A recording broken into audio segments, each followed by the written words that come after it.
भूमिका नव्हती ती आमच्या बरोबर नको. त्यांनी नेतृत्व करू नये सरकारचं. त्यांना कोणताही अनुभव नाही. फक्त पैशाचे व्यवहार किंवा व्यापार करणं म्हणजे नेतृत्व नाही.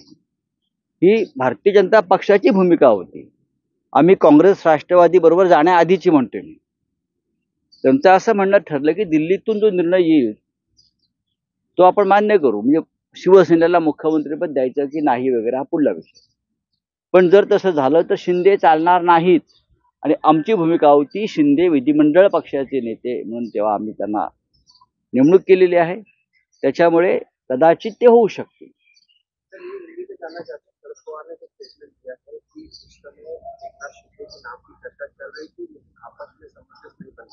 जरूर नाम की चर्चा चल रही थी, क्यों नहीं, क्योंकि वो लेजिस्लेटिव पार्टी के नेता के तौर पर उनका चयन हुआ था पहले से ही.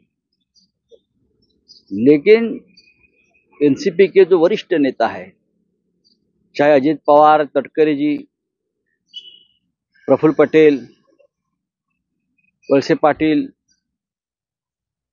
ये लोगों का कहना था कि अगर सरकार बनती है तो ऐसा एक चेहरा चाहिए जो सबको साथ लेकर चले, जो अनुभवी हो.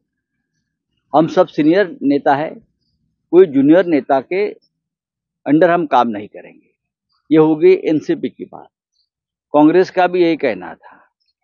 और आश्चर्य की बात यह है कि जब कांग्रेस और एनसीपी की सरकार बनाने से पहले जब बीजेपी के साथ 2019 में हम एक साथ थे, मुख्यमंत्री पद की बात चल रही थी, तो बीजेपी के नेताओं का ये संदेश था, ये मैसेज था,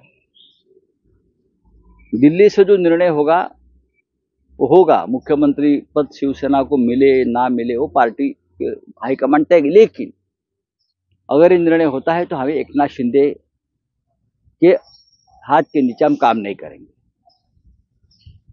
आपने एकनाथ शिंदे का जो चयन किया है लेजिस्लेटिव पार्टी के नेता के तौर पर, वो आपकी भूमिका है. लेकिन बतौर सरकार या मुख्यमंत्री हम उनको स्वीकार नहीं करेंगे. ये फडणवीस, गिरीश महाजन, सुधीर मुनगंटीवार, ये सब जो सीनियर नेता बैठे हैं, सबकी भूमिका थी ऐसे जूनियर नेता के हाथ के नीचे हमको काम नहीं करना है. बस इतना मैं कह सकता हूँ.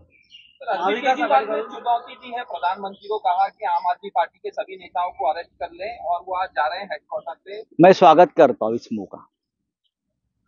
सरकार बदलने जा रही है 4 जून को. फिर भी मस्ती जो है सरकार की अब कम नहीं हुई है. आज भी अपोजिशन को डराया धमकाया जा रहा है. सिर्फ दिल्ली में नहीं, मुंबई में भी हो रहा है. चोरी का पैसा बचाने के लिए गृह मंत्री खुद आते हैं मुलुंड में. जो पैसा हमने पकड़ा है, गृह मंत्री को खुद आना पड़ता है. भाई ये कौन सा कानून है? गृह मंत्री वही दिल्ली में चल रहा है, वही और स्टेट में चल रहा है. तो अगर केजरीवाल जी ने इस आंदोलन का जिक्र किया है तो आंदोलन बहुत अच्छा है.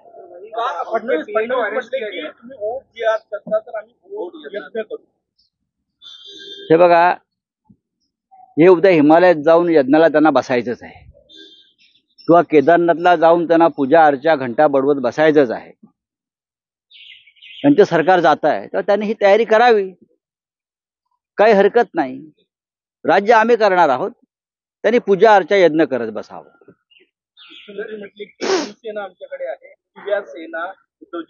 हो, बाळासाहेब ठाकरेंच्या ज्या शिव्या होत्या, प्रखर शब्द, त्याला ते शिव्या म्हणायचे भाजपवाले. आणि बाळासाहेब ठाकरेंच्या या प्रखर भाषेमुळे एकनाथ शिंदे सारखे लोक कुवत नसताना इथपर्यंत पोहोचले. एवढंच मी सांगतो.